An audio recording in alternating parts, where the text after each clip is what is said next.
Sir ನಮಸ್ತೆ. ತಮ್ಮ ಹೆಸರು ಸರ್? ನಾಗೇಗೌಡರು. ಯಾವ ಊರಿದು? ಸೀಗೂರು, ಪ್ರಿಯಾಪಟ್ಟಣ ತಾಲೂಕು. ನಂದು ಲೊಕೇಶನ್ ಅಂತೇಳಿ VR ಆರ್ಗಾನಿಕ್ ನರ್ಸರಿ ಫಾರ್ಮ್ ಕೇರಳದಿಂದ ಅಣ್ಣವ್ರಿಗೆ ಬಾಳೆ ಗಿಡ ಕೊಟ್ಟಿದ್ದು. ನನ್ನ ನಂಬರ್ 9902038931. ಎಷ್ಟು ದಿನ ಆಯಿತು ಈಗ ಗಿಡ ತೊಗೊಂಡು? 6 ತಿಂಗಳಾಗಿದೆ. ಈಗ ಏನೋ ಒಂದು ಪ್ರಾಬ್ಲಮ್ ಕೇಳಿದ್ರಿ, ಇದನ್ನು ಈ ಥರ ಅಲ್ಲ, ತರಗ ರೋಗ ಬರ್ತದೆ ಅಂತ ಇದು ಕೇಳಿದ್ರಿ. ಇದು ಈಗ ಏನಕ್ಕೆ ಅಂದರೆ ಗಾಳಿ ಆಡಿಲ್ಲ ಅಂದರೆ ಫಂಗಸ್ಗಳಂತ ಬರ್ತಾವೆ, ಅವು ಇದನ್ನು ಆಕ್ರಮ ಮಾಡ್ತವೆ. ಶೀತ ಜಾಸ್ತಿ ಆದಾಗ ಅದಕ್ಕೆ ಸಿಗಟೋಕ ರೋಗ. ಇದ್ರ ಜೊತೆಗೆ ನೋಡಿ ಈಗ ಇಲ್ಲಿ ಒಣಗ್ತದೆ ನೋಡಿ, ಇದು ಪ್ರೌಢ ವ್ಯವಸ್ಥೆಗೆ ಬಂದಿದ್ದೀನಿ, ಪೊಟಾಶ್ ಕೊಡಿ ಅಂತ. ಪೊಟಾಶ್ ಅಂಶವನ್ನು ಜಾಸ್ತಿ ಕೊಡಬೇಕು. ಈ ಡ್ರಿಪ್ ವೈರ್ ಹಳದಲ್ಲಿದೆಯಲ್ಲ, ಈ ಹಳದಲ್ಲಿರೋದನ್ನು ಇಟ್ಕೊಳ್ಳಿ, ಹಿಂಗೆ ಇಲ್ಲಿಗೆ ಬಿಡಬೇಕು. ಯಾಕೆಲ್ಲೂ ಮಡಗಬೇಕು ಅಂದರೆ ಇದ್ರ ಬೇರು ಇಲ್ಲವೇ ಇಷ್ಟು ನೇರದಲ್ಲಿ. ಸೊ ಇಲ್ಲಿಂದ ನೀರನ್ನು ಎಳ್ಕೋಬೇಕು. ಅಲ್ಲಿಗೆ ಕೊಡ್ತು ಅಂದರೆ ನಮ್ಮಲ್ಲಿ ಪನಾಮ ರೋಗ ಬರ್ತದೆ ನೋಡಿ, ಅದು ಕ್ರಿಯೇಟ್ ಆಗ್ಬಿಡ್ತದೆ. ಯಾಕೆಂದರೆ ನೀರು ನಿಂತು ಅಲ್ಲಿ ಬುಡದಲ್ಲಿ ಇದು ಆಗ್ಬಿಡ್ತದೆ, ಕೊಳ್ತೋಗ್ಬಿಡ್ತದೆ. ಇಲ್ಲಿಂದ ಅದು ರಸ ಹಿಡಿದು ಮತ್ತೆ ಈ ಕಚಡ ಬರ್ತದೆ ಅಂದ್ಬಿಟ್ಟು ಅಲ್ಲಿಗೆ ಹಾಕ್ಸ್ಬಿಟ್ಟೆ. ಈಗ ಏನಿಲ್ಲ, ಒಂದು ಲೈಟಾಗಿ ಬೇಕಾದ್ರೆ ರೋಟ್ರಿ ಹೊಡಿಸಿ, ಇಲ್ಲಿ ಬೇರೆ ಬಂದವಿಲ್ಲ ಒಟ್ಟಿನಲ್ಲಿ ಮೇಗೆ ಬಂದಿರೋ ಡೌಟ್ ಇದೆ, ಬಗ್ದು ನೋಡ್ಬಿಟ್ಟು ಒಂದು ರೋಟ್ರಿ ಹೊಡ್ಸ್ಕೊಳ್ಬಿಟ್ಟು ಮೇಲೆಲ್ಲ ಬೇರೆ ಬಂದದಲ್ವಾ. ಸೊ ಹಂಗಿದ್ರೆ ಸ್ವಲ್ಪ ಲೈಟಾಗಿ ಕಳೆ ತೆಗೆಸ್ಕೊಂಡೆ ಮೇಂಟೈನ್ ಮಾಡಬೇಕು. ರೋಟ್ರಿ ಹೊಡಿತು ಅಂದರೆ ಕೆಳಗಡೆಯಿಂದ ಹಣ್ಣೆಲ್ಲ ಒಣಗಕ್ಕೆ ಶುರು ಮಾಡ್ತದೆ ಅದು. ಹಾಗಾಗಿ ರೋಟ್ರಿ ಬೇಡಿ, ಕಳೆ ಒಂದು ತೆಗೆಸ್ಕೊಳ್ಳಿ. ಈ ಗೊಬ್ಬರ ಕೇಳ್ತದೆ, ಗೊಬ್ಬರ ಕೊಡಿ. ನೋಡಿ ಇದು ನೆರಳಲ್ಲಿ ಎದ್ದಿಲ್ಲ, ಇದು ಮರದ ನೆರಳಿದೆಯಲ್ಲ, ಹಾಗಾಗಿ ಎದ್ದಿಲ್ಲ ಇದು ಜೀನೇನು ಏನು ಅನಿಸ್ತದೆ ಸರ್ ಈಗ ನಿಮಗೆ? ಈಗ ಏನು ಅನಿಸ್ತದೆ ನಮಗೆ? ನಮ್ಗೆ ಒಳ್ಳೇದೇ. ಈ ಎಲೆಗಳು ನೋಡಿ, ಪರ್ಮಿಷನ್ ಎಷ್ಟು ಅಗಲ ಇದೆ ಅಂತಂದರೆ ತುಂಬ ಅಗಲಾಗಿ ಬರ್ತಾಯಿದೆ ನೋಡಿ. ಈ ಎಲೆ ಬರ್ತಾ ಇದೆಯಲ್ಲ, ಇದು ಆಲ್ರೆಡಿ ಬೋರಾನ್ ಡಿಫಿಷಿಯನ್ಸಿ ಕೇಳ್ತೈತೆ ಈ ಎಲೆ ಸ್ವಲ್ಪ. ಆಮೇಲೆ ಇಲ್ಲಿ ಶೀತ ಎಲ್ಲ ಇದೆ, ಅಲ್ಲಿ ಎದ್ದಿಲ್ಲ. ಎಲ್ಲಿ ಶೀತ ಇಲ್ಲ ಅಲ್ಲಿ ಚೆನ್ನಾಗಿ ಮೇಲೆ ಎದ್ದಿದೆ ನೋಡಿ. ಆಮೇಲೆ ಈ ಥರ ಗಿಡನ ನಾವು ಮೇಯ್ನಾಗಿ ಹೇಳ್ತೀವಿ. ಇಲ್ಲ, ಇದು ಡಿಸೀಸ್ ಅನ್ನೋದಕ್ಕಿಂತ ಇದಕ್ಕೆ ಗೊಬ್ಬರದ ಕೊರತೆ ತನಗೆ ಸರಿ ಆಯ್ತಿದ್ದು ನೋಡಿ. ಹೌದು, ಇಲ್ಲಿ ನೋಡಿ ಎಲೆ ಎಷ್ಟು ರಫ್ ಇದೆ. ಈ ಎಲೆ ನೋಡಿ ಎಲೆ ಚೇಂಜ್ ಆಯಿತು, ಮತ್ತು ಆ ಎಲೆ ಚೇಂಜ್ ಆಯಿತು. ಅಂದರೆ ಊಟ ಕೊಟ್ಟಾಗ ಬೇರು ಹೊತ್ತಿಗೆ ನೀರು ಬಿದ್ದು ಆಹಾರ ತಗೊಳ್ಳೋದನ್ನ ಕೊಳ್ತೋಗಿದ್ರು ಹೋಗಿರ್ತದೆ. ಆಹಾರ ತಗೊಂಡ್ಮೇಲೆ ಚೆನ್ನಾಗಿತ್ತು. ಇದಕ್ಕೆ ರೋಗ ಅಂತಾರೆ. ಇದು ರೋಗ ಅಲ್ಲ, ಇದು ಏನಿದ್ರು ನಿಮಗೆ ಪೋಷಕಾಂಶಗಳ ಕೊರತೆ ಅಂತ. ಇದೀಗ ನಿಮ್ಗೆ ರಿಸಲ್ಟ್ ಬಂದಿರೋದು ನಿಮ್ಗೆ ಇಲ್ಲೇ ಕಾಣಿಸ್ತದೆ.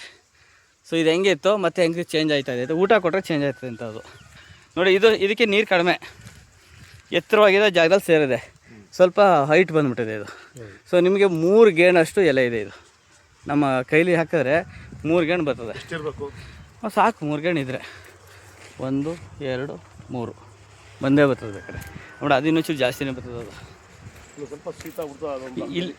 ಇಲ್ಲಿ ಆ ಬಕ್ಲಲ್ಲಲ್ವಾ, ಆ ಬಕ್ಲಲ್ಲಿ ಶೀತ. ಹಾಂ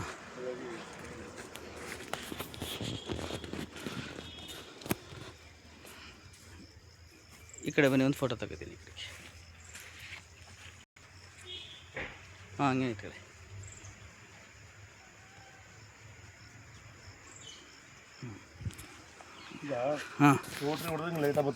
ಇಷ್ಟು ಲೈಟಾಗಿ ಹೊಡ್ಕೊಳ್ಳಿ ಸರ್. ಇಷ್ಟೇ ಹೊಡಿಬೇಕು, ಯಾಕೆಂದರೆ ಬೇರೆ ಕಿತ್ತಾಗ್ಬಿಡ್ತವೆ.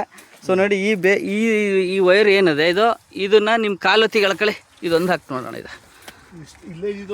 ಇಲ್ಲಿ ಮಡಗಿದ್ರೆ ನಿಮ್ಮ ಗಿಡ ಅದ್ಭುತವಾಗಿ ಬರ್ತವೆ ಸರ್. ಇಲ್ಲಿ ಲೈನ್ ಮಾಡಿದೆ, ಆಗ ಬಾಳೆ ಸಿಕ್ಕಾಪಟ್ಟೆ ರೈಸ್ ಆಗ್ಬಿಡ್ತು. ಇಲ್ಲಿಗೆ ಲೈನ್ ಕೊಟ್ಮೇಲೆ ಇಲ್ಲಿಗೆ ಅಂದರೆ ಇದು ಬೇರೆ ಯಾವಾಗ ಇಲ್ಲಿ ಗಂಟು ಬಂದಿರ್ತಾಣ, ಆಹಾರ ಆಗೋ ಎಲ್ಲ ನೀವು ಯಾವಾಗ MC ಕೊಟ್ರಿ ಅದೆಲ್ಲ ಎಳ್ಕೋತು. ಈಗ ಇದನ್ನ ಟ್ರಂಚಿನ ಮುಚ್ಚಿಸಕ್ಕೆ ಹೋಗಬೇಡಿ, ಇನ್ನೊಂದು ಬೆಳೆ ಬೇಗ ಇರಲಿ. ನಾವು ಮುಚ್ಚಿಸ್ತು ಅಂದರೆ ಗಿಡ ಮೇಲೆ ಬಂದುಬಿಡ್ತದೆ. ಇದು ಗೊಬ್ಬರ ನೀವು ಇಲ್ಲಿ ತೇವ ಮಾಡಿಬಿಟ್ಟು ಈ ನೇರದಲ್ಲಿ ಕೊಡಿ. ಹಿಂಗೆ ಇಲ್ಲಿ ಬೂಸ್ಟ್ ಬಂದೈತಲ್ಲ, ಈ ನೇರದಲ್ಲಿ ಹಿಂಗೆ ಉದ್ದಕ್ಕೆ ಈ ಕಡೆ ಒಂದು ಸರಿ, ಈ ಕಡೆ ಒಂದು ಸರಿ. ಈಗ ಟೋಟಲ್ ಎಷ್ಟು ಗೊಬ್ಬರ ಕೊಟ್ಟಂಗಾಯ್ತು? 2 ಕೊಟ್ಟಿದೆ. ಈಗ 2 ಗೊಬ್ಬರ ಕೊಟ್ಟಿರೋದು, 3ನೇ ಕೊಡಬೇಕು. ಒಂದು ಸರಿ ಟಾನಿಕ್ ಕೊಟ್ಟಿದ್ದೀರಿ ಅಷ್ಟೇ. ಇನ್ನು ಈ ಸರಿ ಟಾನಿಕ್ ಕೊಟ್ಬಿಡಿ ಅದಕ್ಕೆ. ನೋಡಿ, ಈ ಎಲೆ ಎಲ್ಲ ಏನು ಸುಮ್ಮನೆ ಬಂದಿದೆ, ಇದು ಸಖತ್ತಾಗಲ ಎಲೆ ಬಂದದ್ದು ಇದೆಲ್ಲ.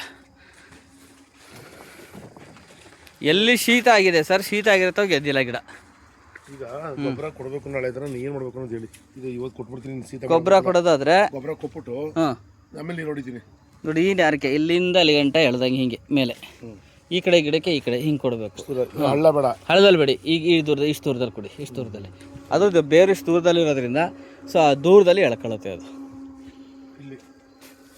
ಅಲ್ಲಿ ಕೊಟ್ಟರೆ ಸಾಕು. ಉದ್ದು ಕೊಡಬೇಕು, ಒಂದೇ ತಕ್ಕ ಹಾಕ್ಬಾರ್ದು. ಒಂದೇ ತಕ್ಕ ನೀವು ಊಟ ಮಾಡ್ಗಂಗೆ ಮಡಗ್ಬಿಟ್ರೆ, ಮುದ್ದೆ ಮಡಗಂಗೆ ಎಳೆಯೋದಿಲ್ಲ, ಅದು ಬೇರೆ ಇರ್ತದೆ. 1 ಇಂಚ್ ಆಳ ಆದರೆ ಸಾಕು.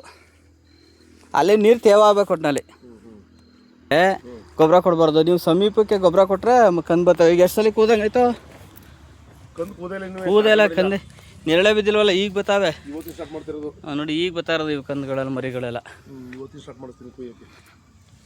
ಏನು ಅಂಥ ಮರಿ ಬಂದಿಲ್ಲ ಸರ್ ನಿಮಗೆ? ಸ್ವಲ್ಪ ಅಷ್ಟೇ ನೋಡಿ. ಇದರಲ್ಲಿ ಬಂದೇ ಇಲ್ಲ, ಇದು ಒಂದ್ರಲ್ಲಿ ಬಂದೈತೆ. ಇದರಲ್ಲಿ ಏನು ಒಂದರಲ್ಲಿ 10 ಬಂದಾರೆ. ಇದೊಂದು ಗಿಡದಲ್ಲಿ ಇಲ್ಲಿ ನೋಡಿ ಒಂದು 10 ಮರಿ ಬಂದವೆ. ಆ ಕುಡ್ಲು ಮೊನೆ ಹೊರಗಡೆಕ್ಕಿರಲಿ ಕುಯ್ಯಾಗ, ಆಗ ತಾಯಿ ಕಂಬಕ್ಕೆ ಹೊಡೆದ್ಬಿಡ್ತಾರೆ. ಕುಡ್ಲು ಮನೆ ಹಿಂಗೆ ಹೊರಗಡೆ ಇಟ್ಕೊಂಡು ಹಿಂಗೆ ಹೊರಗಡೆ ಕೂದಾಕಿ, ಇಲ್ಲಾಂದರೆ ಆ ತಾಯಿ ಕಂಬಕ್ಕೆ ಏಟು ಬಿದ್ದುಬಿಡ್ತವೆ.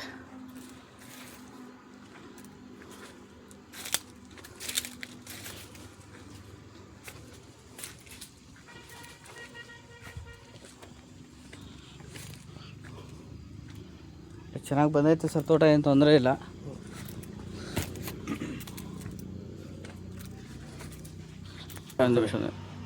ಈಗ ಹೇಳಿ ಸರ್, ಈಗ ನಮ್ಮಂದೇ ಹೋಲ್ಡ್ ಆಯಿತು. ನಮ್ಮಲ್ಲಿ ಗಿಡ ತಗೊಂಡ್ರಲ್ಲ, ಗಿಡ ಕೊಟ್ಟ ಮೇಲೆ ಮಾಹಿತಿದು ಹೆಂಗೆ ಇದೆ ಹೇಳಿ ಸರ್. ಸಸಿ ಅನ್ನೋದು ಬಿಸ್ನೆಸ್ಗೋಸ್ಕರ ಕ್ಯಾನ್ಗಳು ಮಾಡೋದಿದ್ರೆ, ಮತ್ತು ಅದಕ್ಕೆ ಬಿಸ್ನೆಸ್ ಅನ್ನೋಕ್ಕಿಂತ ರೈತರಿಗೆ ಸಂಪರ್ಕವಾಗಿ ಎಲ್ಲ ಫೀಲ್ಡ್ ಸುತ್ತಿ ಆ ಫೀಲ್ಡಲ್ಲಿ ಯಾವ ಟೈಮ್ ಏನು ಕೊಡಬೇಕು ಅಂತ ಮಾಹಿತಿ ಕೊಡೋದು ಇಂಪಾರ್ಟೆಂಟು.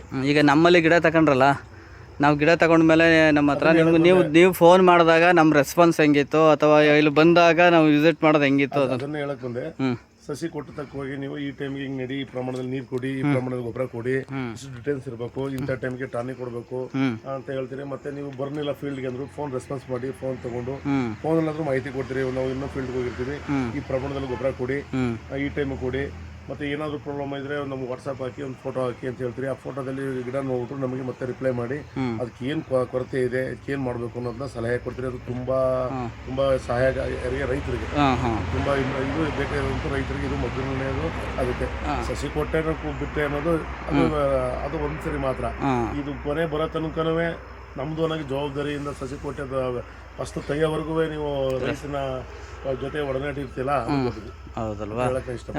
ಈಗ ರೈತರಿಗೆ ನಮ್ಮಲ್ಲಿ ತಗೊಳಕ್ಕೆ ಕೆಲವ್ರು ಏನು ಮಾಡ್ತಾರೆ, ಅಯ್ಯೋ ಅಲ್ಲಿ ತಗೋಬೇಕಾ ಇಲ್ಲಿ ತಗೋಬೇಕಾ ಅಂತಾರೆ. ಅಂಥವ್ರಿಗೆ ಏನಾರು ಹೇಳ್ಬೋದಾ? ನನಗೆ ಹೇಳೋದಲ್ಲ, ಇದ್ರ ತನಕನೂ ಅಲ್ಲಿ ₹1 ಕಮ್ಮಿ ಕೊಡ್ತಾರೆ ತಗೊಳ್ಳೆ ಆಗೀಗ ಅನ್ನೋದಕ್ಕಿಂತ ಹೆಚ್ಚಿತವಾಗಿ ನಮಗೆ ಮಾಹಿತಿ ಇಂಪಾರ್ಟೆಂಟು. ಈಗ ಸಸಿ ಹಾಕ್ಬಿಟ್ಟೆ ನಾನು ಬಳೆ ಬೆಳೆದು ಬಿಡ್ತೀನಿ, ನೆಟ್ ಬಿಡೋದು, ಕಳೆ ಬೆಳೆಸೋದು, ಗೊಬ್ಬರ ಎಲ್ಗೋ ಬಡ್ಡೆಗೂ ಎಸೆಯೋದು, ಯಾವುದಾದ್ರು ನೀರು ಹೆಚ್ಚಿಗೆ ತುಂಬಿಸ್ಬಿಡೋದು, ಬಿಡೋದು, ನೀರು ಬಿಟ್ಟೆ ಬರಲಿಲ್ಲ ಅಂತ ಪಶ್ಚಾತ್ತಾಪ ಪಡೋದಕ್ಕಿಂತ ಚೆನ್ನಾಗಿ ಸಲಹೆ ಕೊಟ್ಟು ಸೂಚನೆ ಕೊಟ್ಟು ನಮಗೆ ಮಾಹಿತಿ ಕೊಡೋದು ಇಂಪಾರ್ಟೆಂಟು. ಈಗ ಆ್ಯಕ್ಚುಲಿ ಇವತ್ತು ನೀವು ಫೋನೇ ಮಾಡಿಲ್ಲ, ನಾವು ಮಾಡಿಲ್ಲ.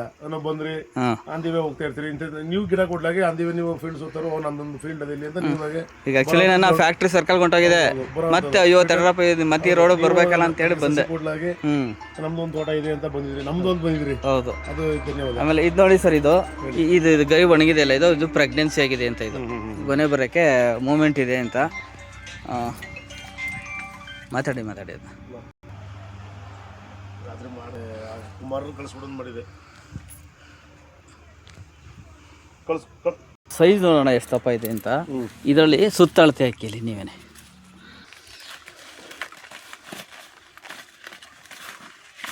ಇನ್ನೊಂಚೂರು ಕೆಳಗೆ ತಗೊಳ್ಳಿ. ಅಲ್ಲಿ ಅದು ಎಷ್ಟು ಅಡಿ ಉದ್ದ ಬರುತ್ತೆ ಅದು ಅಲ್ಲಿಂದ.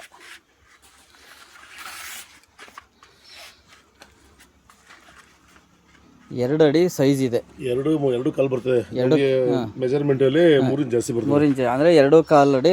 ಈಗ ಇದಿದೆ ಕಂಬ, 6 ತಿಂಗಳ ಕಂಬ ನೋಡಿ. ಈ ಥರ ದಪ್ಪ ಆಯ್ತಾ ಇದ್ರೆ ಹೊಡಿತಾ ಇದೆ, ಕಂಬ ದಪ್ಪ ಆಯ್ತಾ ಇದೆ ಅಂತ. ಅಲ್ಲಿ ಭೂಮಿ ಈ ಥರ ಹೊಡಿಬೇಕು. ಈ ಥರ ಭೂಮಿ ಹೊಡೆದ್ರೆ ಗೆಡ್ಡೆ ದಪ್ಪ ಆಯ್ತಾವೆ ಅಂತ.